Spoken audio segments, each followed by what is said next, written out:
Meus caros amigos, amigas, vai o nosso segundo vídeo sobre dicas litúrgicas. Hoje eu queria falar um pouco sobre um tema que talvez alguém possa ficar ofendido, mas eu acredito que não, porque eu vou falar com muita sinceridade, com muito carinho.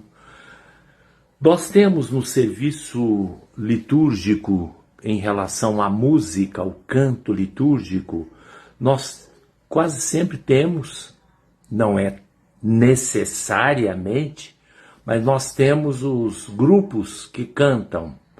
Eu não vou chamar de coros ou corais, porque não são grupos de cantores, de pessoas que cantam. Em geral, pessoas que não têm uma formação musical qualificada. Bom, não há problema nenhum, mas há que se perceber que esses grupos musicais espalhados, que em quase todas as paróquias do Brasil inteiro, cidades grandes, cidades pequenas, comunidades e assim por diante, são grupos de sustentação. Grupos de sustentação. Aliás, até os coros também, os grandes coros e corais, há uma função primordial e primeira na liturgia, que é a função de sustentar o canto da Assembleia. Quando, diz o documento do Vaticano II, Sacrosanto Concilium, como também os documentos posteriores do Papa Paulo VI, Musicam Sacra, até os últimos do Papa Francisco, da CNBB, estes grupos de sustentação, alguns têm uma qualificação que na liturgia se chama Schola Cantorum. São aqueles das grandes catedrais, principalmente na Europa. No Brasil é raro, não existe, nem nas grandes igrejas não existe. Existe o grupo de cantores sem ser Schola Cantorum. Schola Cantorum significa que os membros têm qualificação técnica, impostação de voz, leitura musical e assim por diante. Num país como o nosso, onde a cultura de maneira geral deixa a desejar e a cultura musical praticamente é nula, a não ser em pequenos extratos, de conservatórios musicais, enfim, que não entram na igreja. Não são cantores, não prestam serviço musical na igreja, com raríssimas exceções. Não há aula de música nas escolas, nenhuma, nem escola pública, nem escola particular. Quando eu digo aula de música, não é ficar cantando, não. Não é ficar fingindo que está batendo violão ou qualquer coisa. Aula de música mesmo, solfejo, leitura musical, contraponto, harmonia.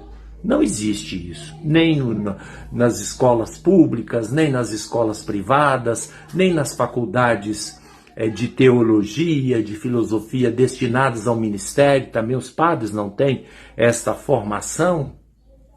Ou seja, é uma cultura musical praticamente nula.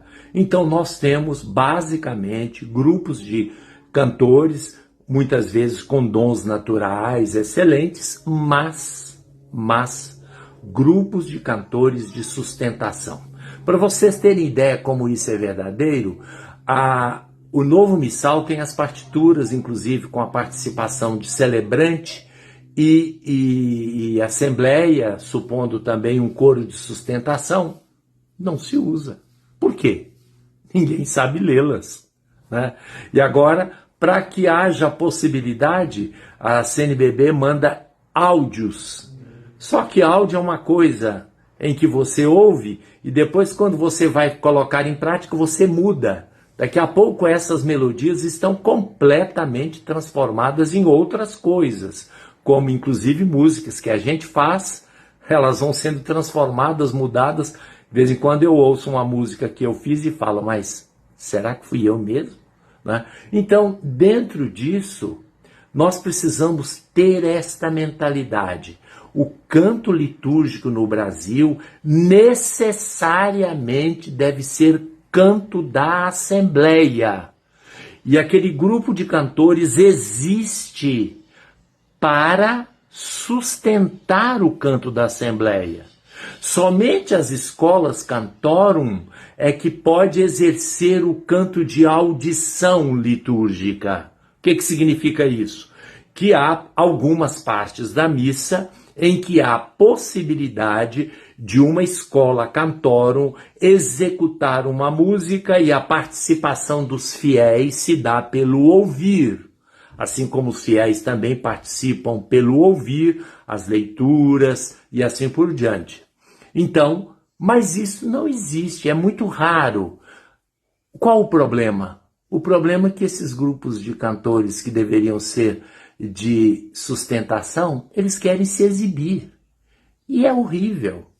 É horrível porque cantam mal, algumas vezes erram a partitura, porque não leem partitura, erram a música.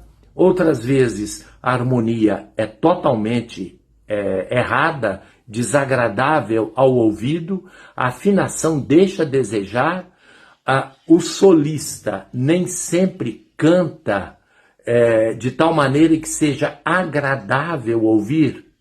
Então, é somente de sustentação. E alguém fala, e para sustentar o canto? O povo tem que cantar, a Assembleia tem que cantar. Como é que se faz isso? Há duas maneiras. Aliás, eu diria 3 maneiras que são importantes. A primeira maneira, se o texto que tem em mãos, os folhetos que algumas vezes são distribuídos, os cantos não são conhecidos da Assembleia, 2 alternativas sobram. Ensaiar antes, ou então escolher outras músicas e trazer uma folha ou colocar no telão. Aí o povo participa. Mas há uma terceira coisa que é muito importante. Mais do que o coro de sustentação, o que faz falta na animação do canto litúrgico é o animador que vai lá na frente. Ele, que não vai exibir, mas vai animar a Assembleia a cantar.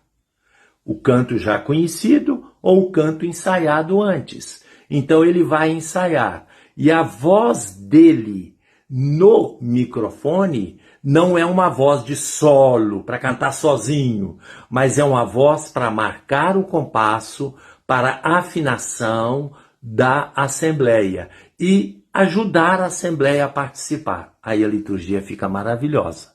Lembremos, o canto litúrgico é de fundamental importância no decoro da liturgia, na atração dos fiéis.